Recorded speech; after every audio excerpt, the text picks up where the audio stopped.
Now at McDonald's, a McDouble is $2.50, so you can get your gym gains on, or just get lunch for only $2.50. Get more value on the under $3 menu. Limited time only. Prices and participation may vary. Prices may be higher for delivery. Ba-da-ba-ba-ba. From our virtual studios in the Netherlands and somewhere in California, it is the year-end special edition of the Marketing Geeks. That's right. The year 2018 is coming to a close, so we're going to talk about the best of and what's coming next. Yes. And for those of you who want to know what the best stuff of the year is, we have it here. That's right. Right here on the Marketing Geeks radio show on the internets. Don't search Google. Don't search anywhere else. You listen to this podcast because you get that information right here with your ears. Bringing you the best information into your ear holes. It is the Marketing Geeks. Yes. What a show we have lined up for you folks. We do all the research so you don't have to. That's right. And without further ado, ladies and gentlemen, it is time, once again. Pepsi Prebiotic Cola in original and cherry vanilla. That Pepsi taste you love with no artificial sweeteners and 3 grams of prebiotic fiber. Pepsi Prebiotic Cola. Unbelievably Pepsi. For the Marketing Geeks. How is everybody? I'm great. Thanks for asking. Yeah, glad that. You know, Christmas is around the corner next week. Next week is going to be Christmas, and I don't think you sent me any presents yet. So I haven't. I'm going to get you a present twice as big as the one you got me last year. Oh, that's funny. That's real funny, buddy. Yes. So this is our annual roundup of all the juicy, awesome things we've discovered this year. So we want to share them with you. And if you have anything that you find awesome and one of your favorite things, then by all means, leave a comment and below. And you know what else you can do if you find that one of your favorite things happens to be the Marketing Geeks podcast, then please click the link below and donate to the cause, because we give away stuff when you do. That's right. We give away webinars. We give away stuff. We give away ourselves, even time of us. So yes. Yeah. That. So, okay. How are you doing, man? Tell me what you've been up to. What have you been up to? I just realized that I have an addiction to buying digital movies on Amazon, and you know, I wanted to cleanse myself of physical media, but unfortunately, I started clicking that buy button, and I found this website that tells me like all the movies that are $4.99. So I looked at like the sales, and then you click the buy button 20 times, and all of a sudden that's $100.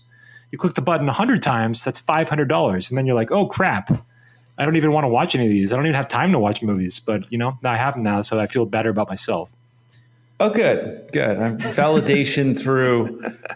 Well, before the show, you told me some of the movies that you actually bought, and I think you have a problem that we need to discuss. Yes, I do. I know. There's some things we need to discuss. What a year it's been, man. I'm glad to see that it's over. It's been, so we had a whole bunch of stuff go down. But before we begin, I want to go over some quick marketing news, because there's some interesting things that have been transpiring. So without any further ado, it's once again time for Marketing Geek News. On this from Marketing Land, Facebook is they're going to have a clear history feature. And so if you really don't want Facebook kind of remarketing towards you, then there's going to be a little clear history feature, but they're delaying it until spring 2019. Now, one of my favorite things of the year is this is one of those things that I'll introduce my first favorite thing. Privacy Badger. So I have 2 Chrome plugins. One is called, actually I have 3. One is called Privacy Badger. And what that does is it stops data from going to Facebook and Google. So if you install Privacy Badger, then it'll stop that. However, it will also stop some like ads. It's also an ad blocker. So some sites won't work if you're using Privacy Badger. So you got to shut it off. And there's another site I also use called Ghosterly. So Ghosterly and Privacy Badger and another one called Disconnect. So if you use, it's probably overkill, but I use all 3 of those, and I keep Facebook and Google from tracking my web behavior. So speaking of privacy, I think I told you this story. This story came from yesterday or the day before, but it was a story that I thought was interesting, and it was that the Russian hacking that took place in 2016 and however long it's been going on for, probably beyond that. There was information that says that one of the websites that was hit the hardest and that was used as with the most money spent for political ads was Instagram.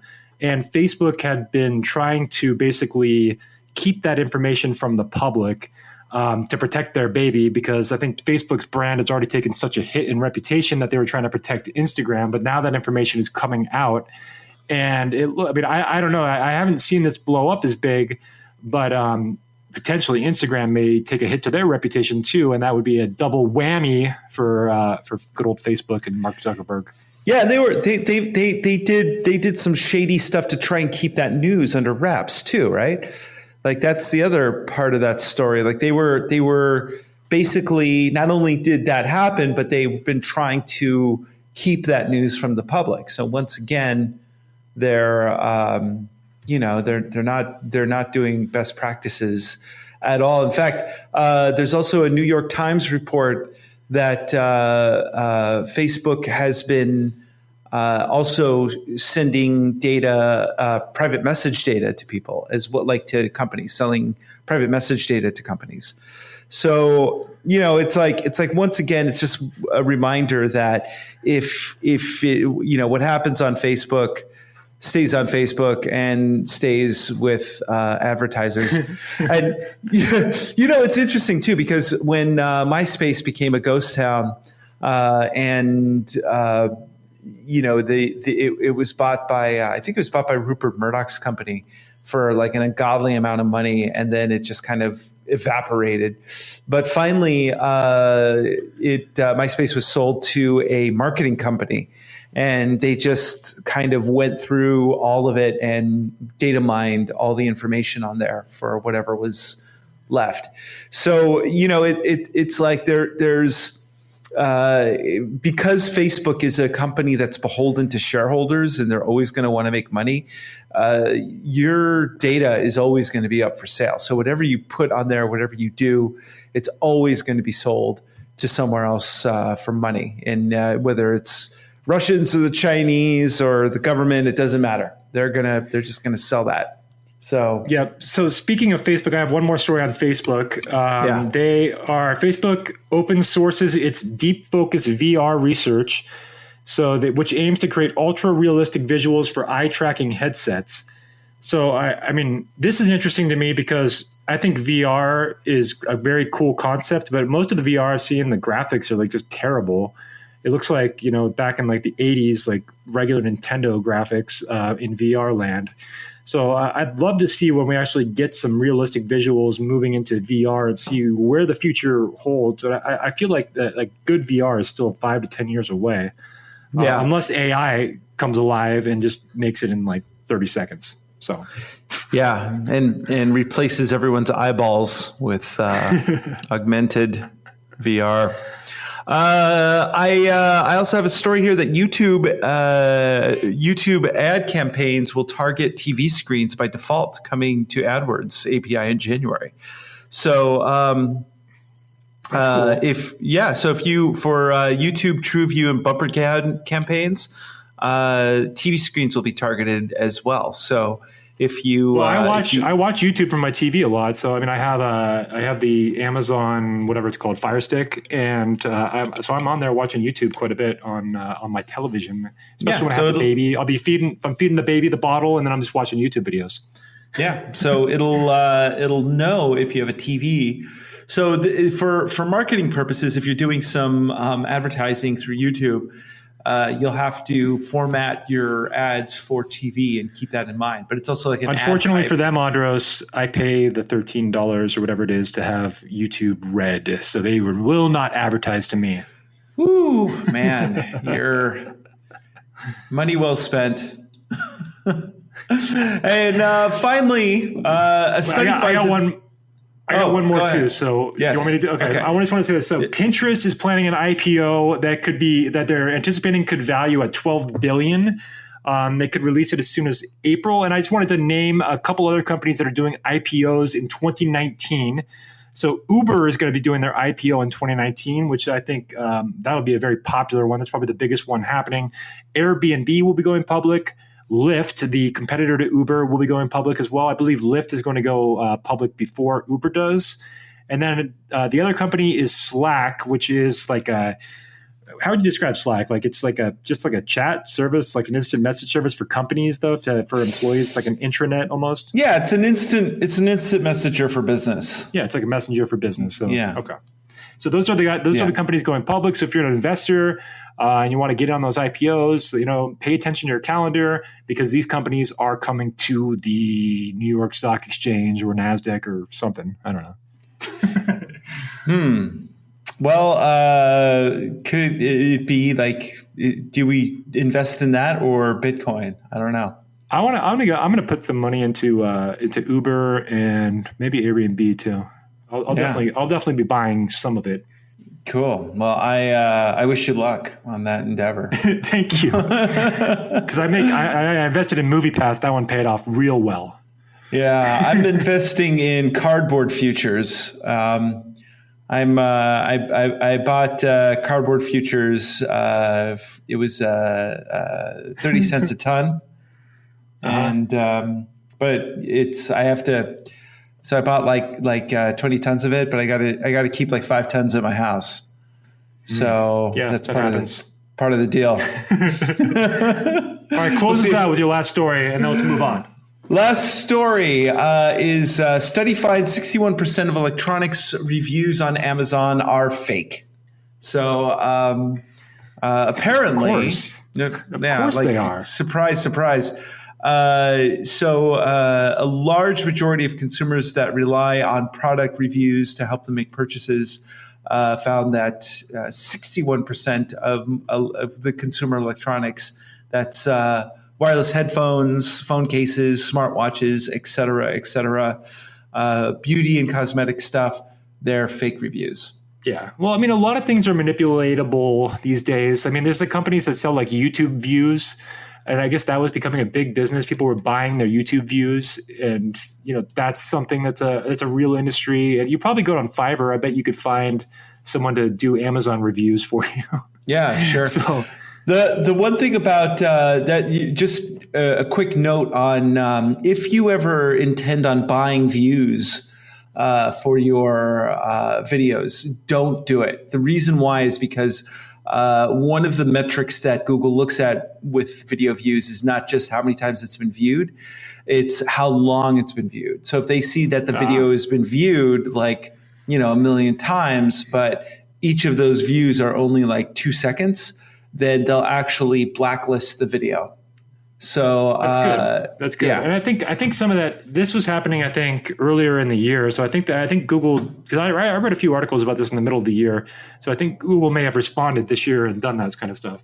Yeah. So don't ever buy video views because it will, although your numbers will look good, it's actually going to hurt your long-term SEO with that video.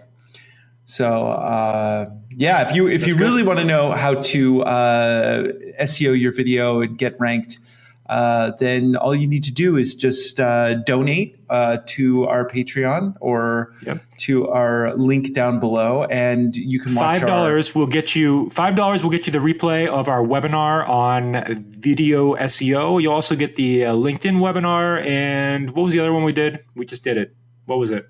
Instagram. Remind me. Instagram. You'll get the Instagram one too. So you get all three of those webinars, and then we. For those of you listening, we have postponed our webinar on YouTube ads and Google AdWords ads. It's moved back to January 9th, I believe. Yeah. And the reason we did that is because it's the holidays, and we're just realizing that a lot of people can't make it on this week, and it just makes sense. We didn't really spend a lot of time promoting it outside of the podcast too. So it makes more sense to wait till January 9th. So we're going to be January 9th at 1 p.m. Pacific time.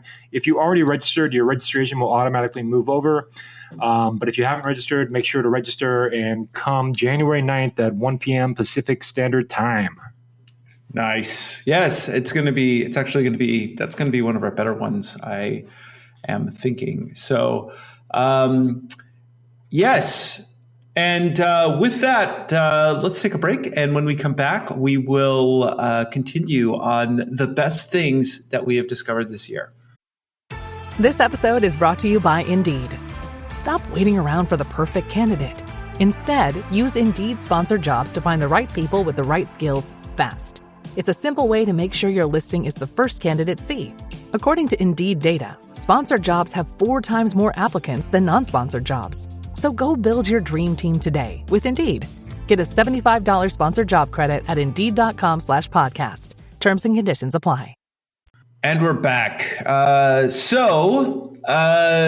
couple of cool little tools that I've discovered for marketing purposes I want to go over, because one of them I purchased on my favorite website that I spend too much money on. I think we both do, AppSumo. And I bought this thing called SERPstat, which is a all-in-one SEO platform. So I've been getting more and more. I think we've both been getting more and more into SEO this year, like really diving in deeper to it. So SERPstat was a discovery I found. I bought a lifetime membership for $49 US dollars, and it gives you some really good data. So that was a pretty good find. And I also discovered 2 really good plugins for Google Chrome. One of them is called SEO Minion, and that gives you some SEO data for our websites that you go to. Another one is called Keywords Everywhere, and if you plug in Keywords Everywhere, it will give you the keyword breakdown for different keywords. So if you go into Google and do a Google search, it'll actually tell you what those keywords are ranking for in Keyword Planner. The only thing is that if you're using Privacy Badger, it won't work. So you got to shut off Privacy Badger when you use the Keyword Everywhere plugin and the SEO Minion plugin. So those were really good tools. I'll give mine. So this year, like I've had a couple of main focuses, but one of my main focuses have really been email marketing.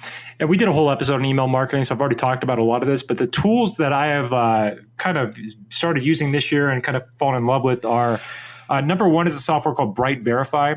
And Bright Verify, what it does is if you have an email list, especially if you have let's say you buy a cold traffic list that you buy it from, I don't know, a data source, a data mining company, and you want to actually email these people, it's a big mistake to just it's a big mistake to upload it into your email marketing platform and then just start emailing. You want to do what's called scrub the email list. And so Bright Verify, what they do is they will actually scrub the list for you, and they will test the email addresses to see which ones are valid, which ones, and it'll basically split it into like 3 sections. Like these ones are good, these ones are medium risk, and these are high risk. And it'll also tell you, like, if you have it'll point out any emails that are work if they have a personalized domain. So that if it's like a private domain, Those are generally dangerous to email because people, especially if it's a work email address, people change jobs, and a lot of times those will bounce. And so the more bounces that you get in your email marketing software, that'll hurt your ultimate deliverability in the future. So Bright Verify is really cool. They charge you 1 penny per email address. So for a list of 1,000, and what is that, $10? So it's a pretty good deal. And they and just as a side note, not only will it hurt your email list if you just send people emails, they may shut your account down completely. There's a good chance. Good point. There's a good chance they will too. Yeah, I've had that happen. Somebody was I was working with a client and they bought an email list for like $800, and they said, send it out, and I was like, are you sure about that? And sure enough. The account got shut down directly after that. MailChimp has been like super cracking down on this stuff. And now on MailChimp, if you upload a list that they think is dangerous, they will preemptively like lock your account up. They won't shut it down all the way, but if you try to upload a list, and they'll make you delete the whole list if they feel like it's high risk. So you have to basically, if you're going to upload into MailChimp, you have to do it in segments, like smaller segments, and have multiple lists, and you need to scrub it ahead of time if you're going to do that with cold email addresses that are not, and this is not a best practice by any means, but a lot of people do it. So, All right. Well, so the moral to that story is watch your lists.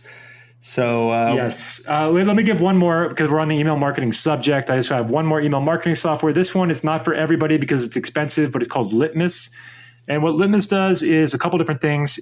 Number one, it'll look at your email for optimization to make sure that it's going to deliver. It'll tell you which email boxes it will be delivered to, which ones it does not get delivered to, or which ones it ends up in spam on. It'll also let you format your email.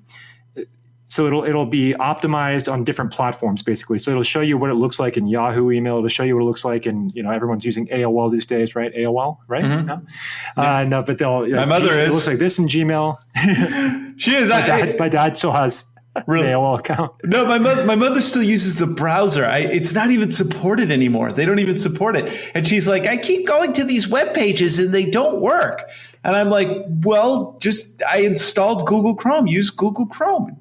Well, no, because when I hit AOL, all the things I like are there. Yeah, but they don't work. Yeah, so the treadmill. Yeah. So get rid of the AOL. So Litmus will tell you, and Litmus, if you have like images that are too big, it'll recommend that you compress the images because speed of delivery is important for that too.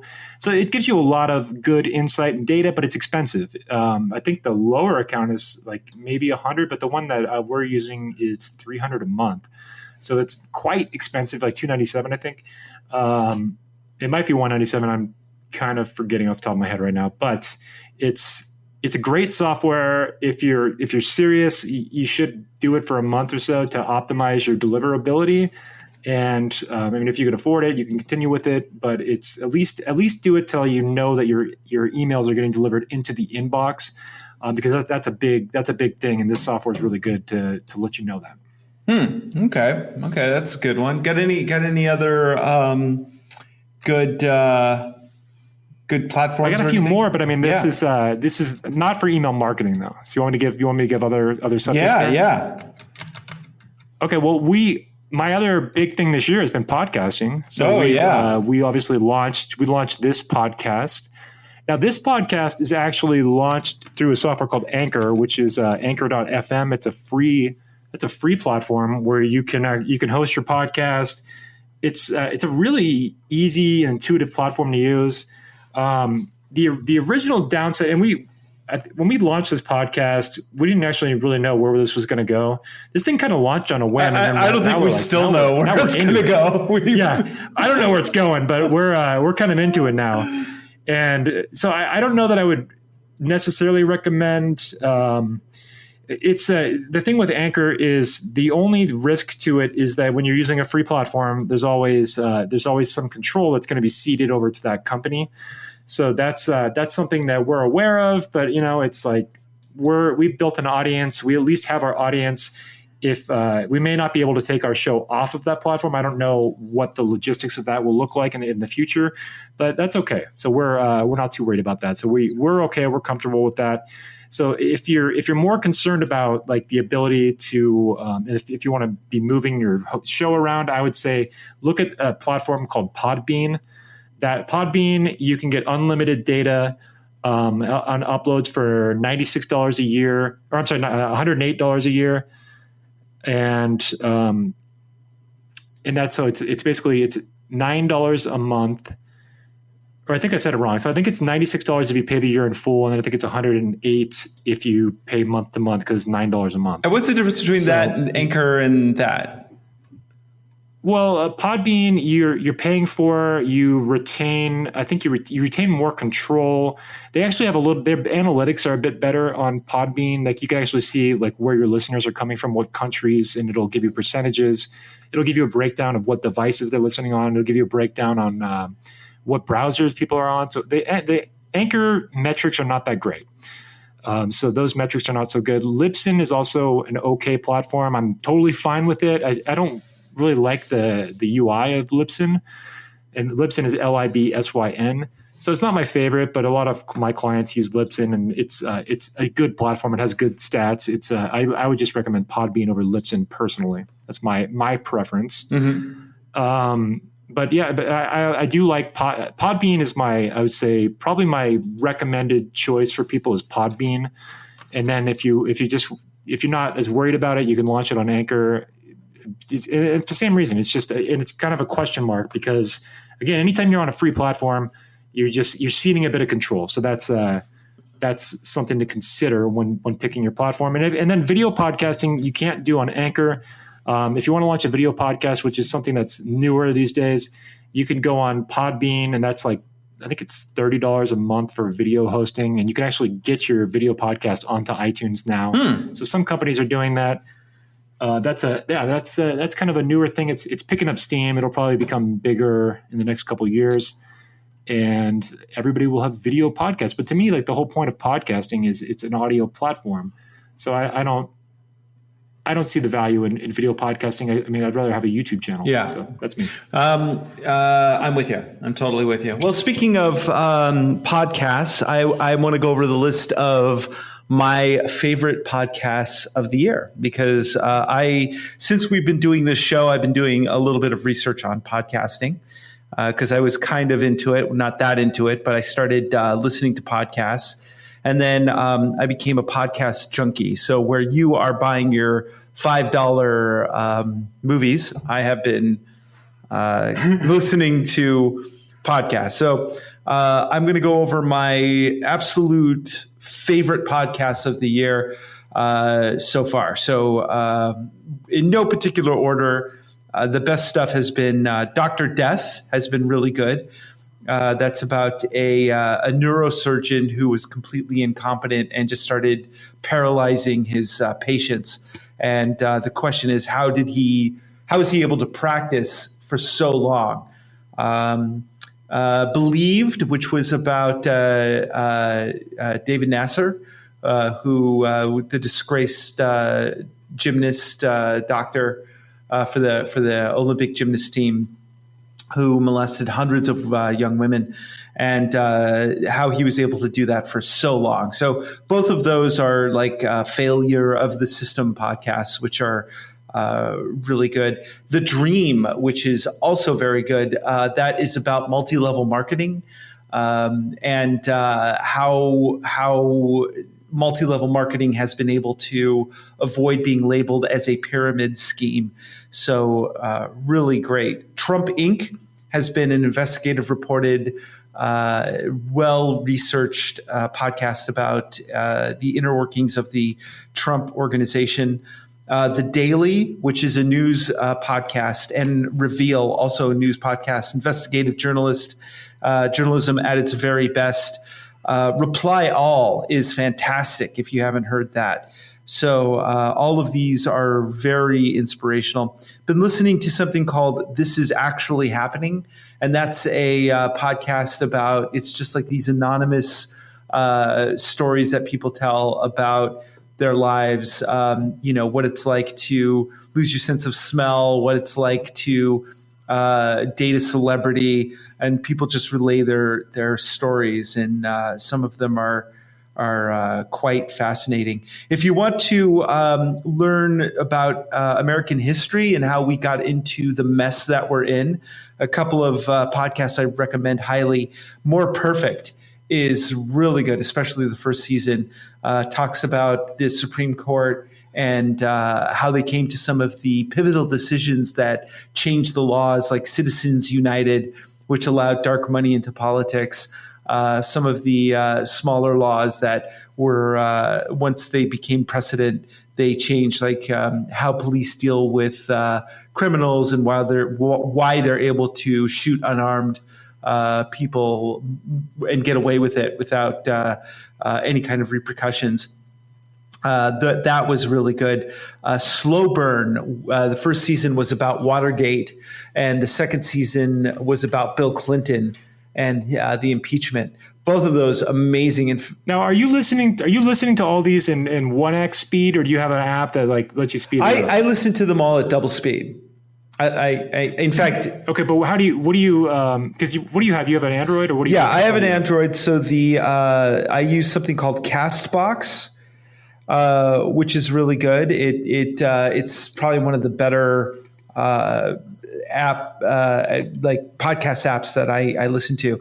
So I'll listen to everything. Yeah. Like I have that app also, and that's what I use when I want to listen in faster speed. Yeah. In fact, I watch YouTube videos at double speed and listen to audiobooks at double speed and my podcast at double speed. So I've grown so accustomed to it that now when I watch something at regular speed, it sounds so slow. I'm like, how do people listen to this? It sounds like slow motion to me. So I'm only at 1.5. I'm only at 1.5 times. Like I haven't gotten myself up to double speed. It's just so fast for me. So I'm getting there. I'm going to build myself up to double speed. Yeah, actually, not only do I have double speed, but there's a setting within Castbox that allows you to take out silences. So if there's like a moment of silence, it'll actually compress that too. So it sounds like, so I listen to things like really fast. Oh yeah, finally I got just a few more conversations with people who hate me is also really good. So and then I've been getting into some more business podcasts. So next I think I'll start getting into my podcast review. I haven't done my book report, but this is how I listen to my audiobooks too, is double speed, right? So what do you got? What have you been listening to? I listen to this one a lot. It's called Marketing Geeks, and that's because I edit every single. Oh, I love that one. So I'm editing all the episodes. I have to re-listen to them a lot of times because I do like a full edit. So I pretty much listen through the show another time. And then one of my clients, the Purpose Driven Entrepreneur podcast, I also edit that show. And so I'm listening to all the episodes of that one. That one's pretty good. That's an NLP. Yeah, Matt Browning. So he's an NLP trainer, leadership trainer. He's spoken with the Fortune 500 companies. He's very charismatic guy. So it's a good show. Great guy. He's a really nice guy too. I know him personally. He's very nice guy. Great guy. And then there's another show I like, which is, I don't think it's that popular right now, but it's called Money Lab. And it's this other marketer that's out there that's kind of like, he's got a darker sense of humor, which I definitely do, like more sarcastic. And so he did this isn't his podcast, but I found this guy on the internet after he did a campaign that was called Give Me Your Email Address. And I thought it was like the funniest thing ever. It was just he ran like Facebook ads that said like, give me your email address, and you click on it and then it takes you to this whole page. And it's like, I read that so it gets like a pop-up. It says, I read that this will increase my conversions by 10%. So give me your email address now. And you scroll down the page and it gives like another pop-up. It's just funny. The first time I saw it, I was like cracking up. But he has a good show, and it's got some, he covers a lot of what we cover too, but it's also a good show. So that's about it. Okay. I haven't heard it. So we'll definitely get into more marketing podcast and marketing reviews of different podcasts later this year. I think that's a good idea. We should definitely do that. What else you got as part of your favorite things? Well, I did want to add to going back to what we're hosted on here, Anchor.fm. One thing that's really cool is they just rolled out ads on podcasts. So it's a kind of I think it's still kind of an early stage of ads. So the way it works is they basically, if you have a podcast, they're instantly going to let you advertise for Anchor. And they will pay you, I think it's $10 CPM, which means they'll pay you $10 per, and CPM is cost per, and M, the Roman numeral for 1,000. So it's cost per 1,000 impressions or listens in this case. And so you can get $10 per 1,000. The only thing is that with this platform, at least from what I've seen, it only plays the ad depending on like certain platforms that you listen on. So if you're listening on iTunes, I don't think you hear the ads, but if you listen through Anchor directly, you'll hear them. If you listen through, I think it's Stitcher, you'll hear them. So it's kind of interesting in that respect. So we don't get our full CPM numbers, but we do get paid now. So that's an alternative source beyond some of you that are donating to the show and getting the webinars and getting some of the bonuses. So I think that's pretty cool, though. So anybody that has a podcast can now at least get an advertiser, like pretty much guaranteed to get an advertiser for Anchor. And what they do is they'll match you up with other sponsors as your show grows. So we have a few other that we're going to be bringing on, and it's a pretty cool feature. So yeah. Righteous. I love it. I just love it. You know what? It's amazing in this day and age to be able to just have this kind of platform and do this. And as promised, later in the year, in 2019, we are going to do a webinar on webinars and a webinar on podcasting. So that's something you can look forward to. Yes, I am. Yes. Yes. So tell me, what other favorite things do you have? For marketing standpoint, just a couple of Google Chrome plugins I want to mention that I've kind of discovered that I really like. So Colorzilla is one of them. Colorzilla is a Google Chrome plugin where you'll click on it and you highlight over your web page, and it'll grab the code for any color. So like I use ClickFunnels a lot. So if I want to create a landing page, I'll put that Colorzilla over somebody's logo, and I can get the color scheme from their logo or from their website, and then create a cool landing page that's matching the color scheme that I want to match. And then there's one called Font Face Ninja, which is pretty cool too. It'll tell you what font everything is. So it basically is kind of same thing as Colorzilla. You scroll over your page, but it'll tell you like what font this thing is, what font you're looking at.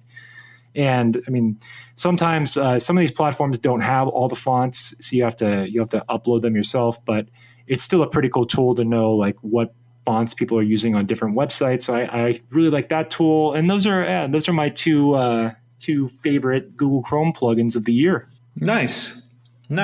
That's pretty good. I think that's. I think I covered what I want to cover, so that's. I'm good.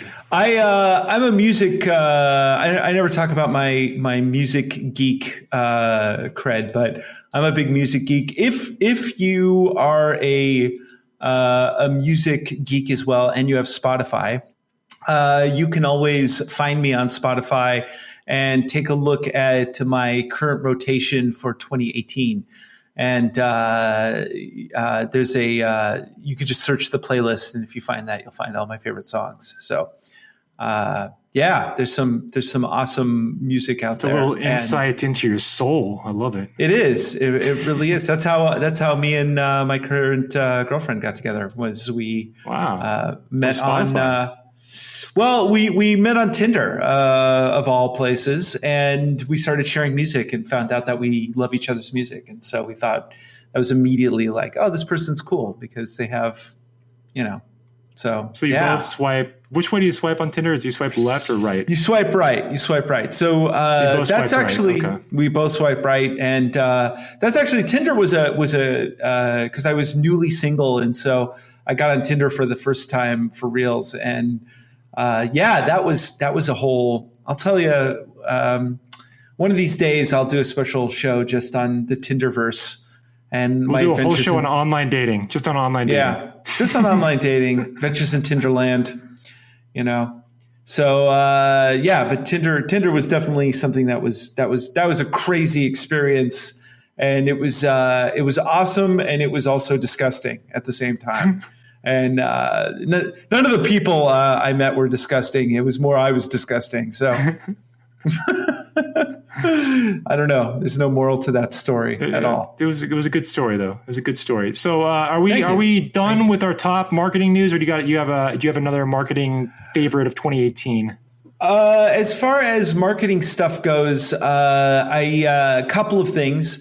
I did discover the joy of micro influencers, especially when it comes to Instagram, and how effective that can be. So one of my favorite hacks of the year has been to do something where if you have a product or service that you can put on Instagram, work with if you work with a micro influencer, then have them create some content for you. And if they create some good content, you can turn that content into an ad that has a click through to a landing page where you basically show the micro influencer using the product with a buy button.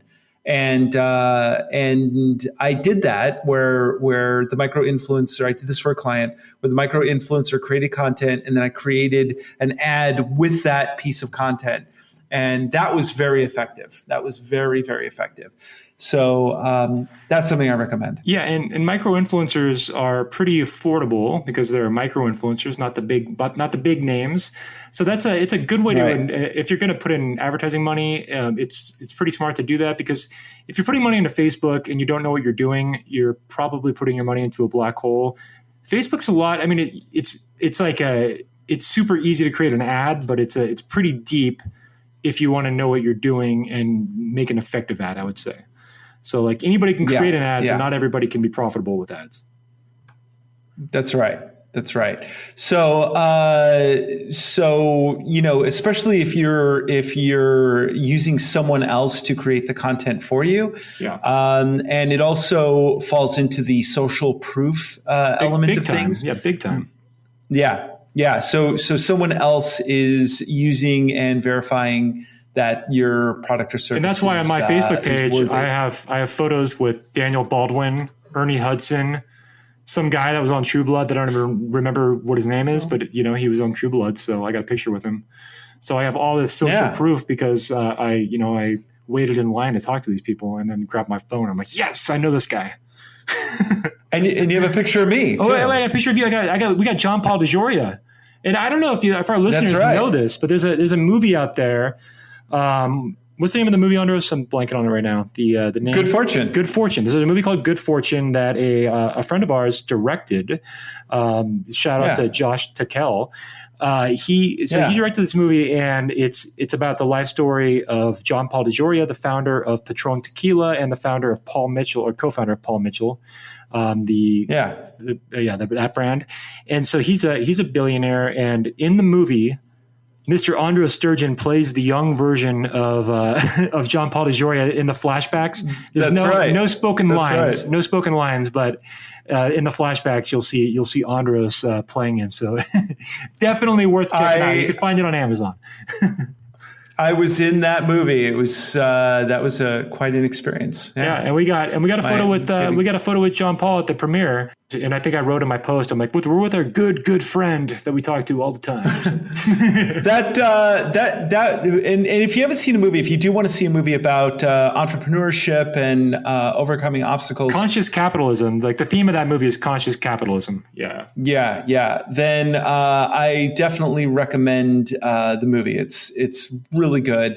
Very well put together. So, and then Josh Takel also directed, maybe some of you have heard of the movie Fuel, where he drove around the country with vegetable oil in a vehicle. And this is from like 2008. I think that was a couple. But I had heard of that movie way back when, before I even met Josh. Andros has known Josh for a long time. And he won Sundance. That's awesome. That. Very cool. Yeah. Speaking of movies and speaking of media, why don't we give our listeners the top Marketing Geeks recommended media of 2018. Oh, do you have yeah. music for this? Do you have music for this? Do we have any cool? Yes. Yeah, I love it. How was that? It psyched me up, and now I'm ready to deliver. All right, so top media. Here we go. Top media of 2018. So let's take turns. So you do one, I do one. We'll take turns. Let's go. Well, as you know, I have a 4-year-old son, so I tend to watch a lot of kids' content. So first of all, the two that returning series that I totally recommend, you have to get into them yourself, is of course Adventure Time, which just went through its last season, and Steven Universe. Both of those shows are groundbreaking and amazing. The big surprise for me as far as kids shows goes, it's very enjoyable no matter what your age. I loved a show on Netflix called The Hollow. It was a cartoon, really well done, surprising. The animation is great. The writing is good. So The Hollow. And my son binge watched it, loved that show. So that's my Netflix children's. I like it. Yeah. What about you? Yeah, so for me, I think the obvious one is Infinity War, Avengers Infinity War. I actually really enjoyed that movie. I thought it was well done. I thought it was pretty smart. And the Russo brothers pulled it off with like 100 different characters and pretty incredible. Now, I don't know what that experience would be like if I hadn't seen like all other 18 movies or whatever. But it's a pretty good movie. So that's my obvious one. Let me do one. I want to do one more that's not as obvious. There was a movie called American Animals. So it was more of a what do you call it? A limited release or a less what do you call those movies? Whatever. It doesn't matter what you call them. The point is an indie movie. The point is it's almost like an Ocean's 11, but with like kids trying to rob a library of this piece of artwork that's worth $1 million. So they're planning this heist, and they're all like college students, and it's pretty humorous. It's based on a true story. They actually cut between scenes, and they show the actual. They'll actually do like cut and show interviews of the actual kids that did this. And so it's pretty good. I actually really enjoyed it. So if you want to check one out, it's called American Animals. I don't know where it's available. I know it's available on Amazon, but you probably have to pay for it there. So American Animals. What's American Animals? That's good. One of my favorite things that I discovered. It's almost like Stranger Things meets David Lynch. It was a show called Dark on Netflix. Very, very. I need to see that because if that's, I love that description because I love David Lynch movies. Because I like trippy movies. I just like trippy movies. Yeah, it's a trippy show. So if you want to see something that's it's a weird show, but it's cool. And season 2 is coming out. So that is something. Also on Netflix, one of my favorite things was the first episode of the new season of Black Mirror. So the SS Callister, which to me was probably one of my favorite episodes of Black Mirror ever. And it's so good. I think that came out. I think it came out in 2017. But I'm going to let you go on this one because I love that episode. Oh, it's not only is it amazing, but I'm praying that they come out with a series of it. I want that to be a series. That should be a series. It was so good. It was so good. So if you haven't seen Black Mirror, that the SS Callister, that is something you got to see. Yeah. So yes, definitely. I'm in agreement. So I'm gonna give a couple more here. These are also lesser known movies. One of them was called Annihilation, and it was really, really interesting, and it was sci-fi, and it features pretty much an all women cast, and so it was very creative and interesting and kind of trippy, and it had it made you think a lot. The ending was a little bit too artsy for me. I think it gets a little artsy. But it's definitely I think it's worth checking out.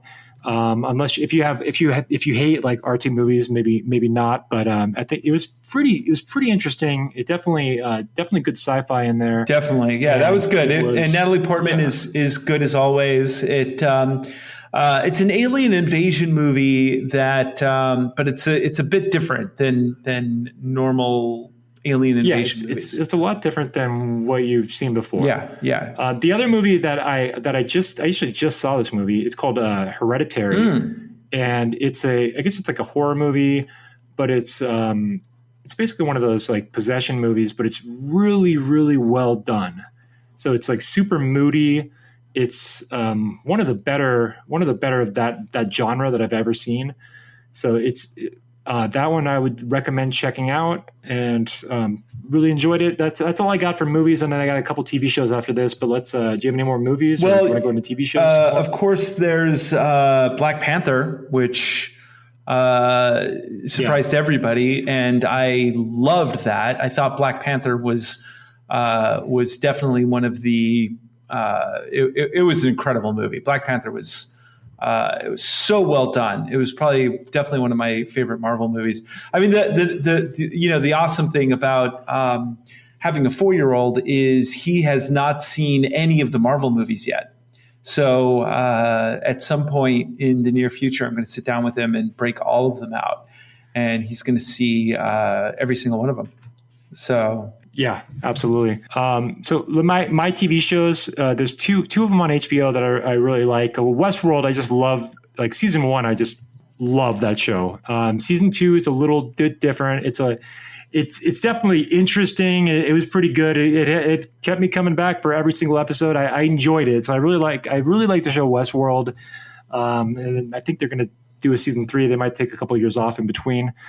The other show that was very, very good on HBO is called Succession, and it's a business show, and I think it's loosely based on the Murdoch family, but it's like the dad owns like a media conglomerate company, so he basically owns like all the TV stations and controls a lot of media, and then it's about like the spoiled kids that they all feel like super entitled, and the dad in the beginning, the dad has a mini stroke.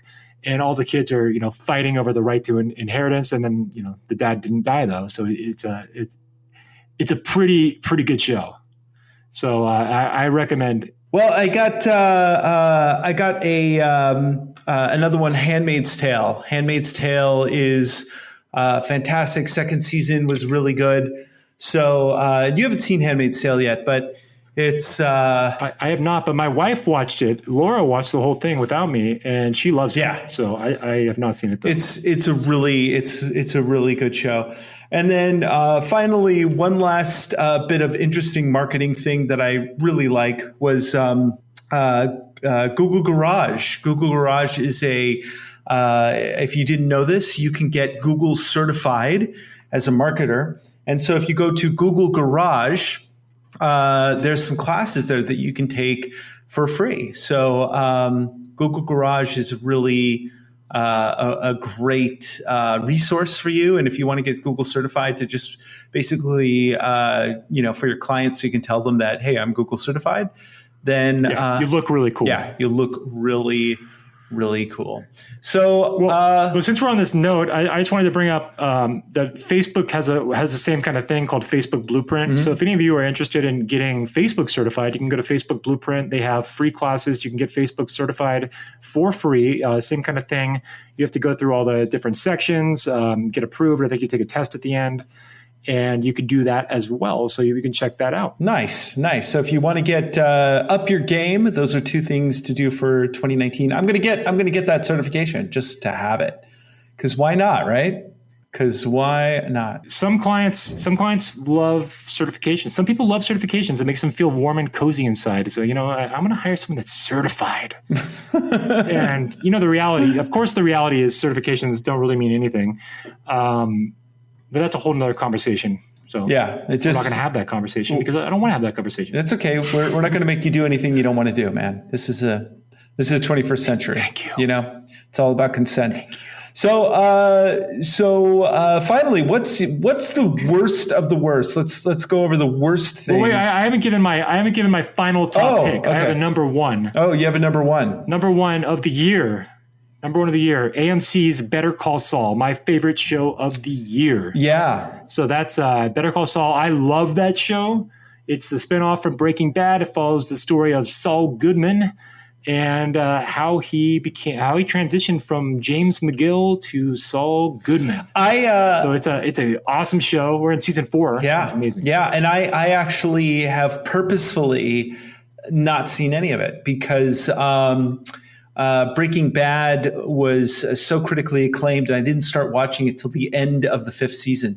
So that way, by the time it came on, I was able to see it all the way through, and that was the way to do it. I didn't have to wait. So yeah, it's a lot smarter because I have to wait a year every time, and I've just watched it in real time, and it's sad. Now I'm sad. I have to wait till like next summer. Next fall. I haven't seen season 2 of Westworld for the exact same reason. Smart man. Yeah, I know what I'm doing. All right, so let's get into the worst of the worst. What's your worst? Hit me with it. Okay, the worst of the worst. I would say in the kids category, the absolute worst thing I saw all year long was Sherlock Gnomes. That was. I swear to you, I have stepped in things tastier than that. Oh, I'm definitely going to watch it still. I have not seen it yet. Oh my God. I'm definitely going to watch it. It was an abomination. It was an abomination. And it was actually produced by Elton John, who produced the movie, and there's a lot of Elton John music in there. And and I like Elton John, but the movie it's a sequel for a movie that nobody asked for, and man, that was just that was some harsh stuff. So well, I guess mine is more of a disappointment, and we've talked about it on the show, The Predator. I was pretty excited for The Predator. So Shane Black was coming back, and it just dropped the ball. I just is very disappointed with it, and there's just so much that doesn't make sense in it, and it's just I just don't. I was very disappointed with The Predator. That is on the bottom of my list. God, and it's one of these things where it's like you have a property like that is so good. It's just so good, and why in the world would they drop the ball on something like that? I just don't know. So that's a disappointment. Also, Solo, which oh God, I forgot about Solo until you just said it. Oh yes, yeah, Solo was just. I mean, that just did not need to exist at all. So those are my. Well, I think our listeners know, but my favorite scene in the entire movie is when the airport attendant names him Solo. Yeah, because I needed to know. I had to know where that last name came from because it had to be fake. It just had to be. It couldn't. Nobody can have the last name Solo. That just doesn't happen. That was so. Can we just do without origin story movies? What about the scene where? So Han Solo can speak Chewbacca or Wookiee. He can speak Wookiee, and then there's a scene where Chewbacca makes his little noise, and he translates it as he's like, "What's your name?" And he makes the Wookiee noise, and he translates it as Chewbacca. But if it's a name, it wouldn't really have a word associated with that name, so it doesn't. You know what I mean? Like if you're talking Spanish or something, there's not a you can't just say something and then. The name should be the Wookiee noise, not how do you translate that to Chewbacca? It doesn't make any sense. It just doesn't. I don't know if you're following me on this argument. I do, and it's the whole thing was just it's an abomination, So I got one more in the disappointment. Super Troopers 2. I liked the first one. I mean, I didn't have that high of expectations, but it was pretty poor. Really? So it's watchable, I guess. It has a few moments. I think the problem is so many of these comedy movies, when they do sequels, they want to recycle the same jokes and they want to hit those beats that were successful in the first movie. And I think they'd do better if they just played on the characters, played on the actors, and let them have free reign with the characters and not try to replicate jokes. And like all these other Dumb and Dumber 2 had that problem. Anchorman 2 kind of had that problem. Zoolander 2. Hangover. Yeah, Hangover 2. Like all these movies. Yeah, Hangover 2 is like the exact same movie except in Thailand. So all those movies they follow that formula where they try to just replicate the same jokes in a different setting, and it's just there's no point of that. It just doesn't. Why? So anything we're looking forward to for 2019? Of course, Infinity War and Spider-Man. It's called Endgame, not Infinity War. It's called Endgame. Oh, jeez. I'm sorry. There's actually a lot of movies coming out in 2019. I just again, I don't really recall them, but I want to see the new Terminator movie, and I'm sure no one else does, but I do. I want to see the new Terminator. It's produced by James Cameron. It's directed by the guy that directed the first Deadpool movie. What's his name? Tim Miller, I think. It might be Tim Miller, something like that. Well, with Linda Hamilton coming back. Cameron back in the mix. Yeah. And Linda Hamilton Cameron's back in the mix. And Andy Schwarzenegger, I guess. If they brought in Eddie Furlong, I'd be 100% on board. So I'm only 90% on board. But I wish they brought Eddie Furlong back. I think he's in permanent rehab. I think he's just still in rehab. I'm sure he is. Well, actually, since we're still on the worst here, I just watched Venom. I had not seen Venom. I just watched it. It's terrible. So, and I think that Venom is not really a character that works that well on the screen. I don't know. I thought it was just terrible. It was like Tom Hardy kind of did not without Spider-Man. Yeah, it just doesn't work. And I don't know. It didn't do it for me. It's bad. I haven't seen it. I haven't seen any of the DC non Marvel Cinematic Universe stuff. So Venom is Marvel. Yeah, I know, but if it's not connected to the cinematic universe, I'm out. That's gotcha. That's the way it goes. So and so with that, ladies and gentlemen, it is the close of the year. We will not be doing another episode in 2018, but for 2019, we are going to come back with a even better version of the Marketing Geeks. The show continues to get better. We're going to do some cool things this year. I think this is going to be our year. I think it's going to be exciting. So I think the podcast will continue to evolve as we go forward. I think we're going to upgrade some of the equipment. Even we're going to be going new places with this, and 2019 is going to be exciting. I'm not a huge believer in New Year's resolutions, but I've laid a lot of groundwork ahead of time to make 2019 a great year. So we've been laying the groundwork ahead of time to make it happen. We're not just waiting till January 1st. We've been building this for a while. That's right. And next up, more webinars, more perks for our subscribers. And with that, ladies and gentlemen, another fine episode, another fine year. Marketing Geeks Year 1 comes to a close. This is our 27th episode, I believe. So we've done this half a year now. Yeah. Yeah. And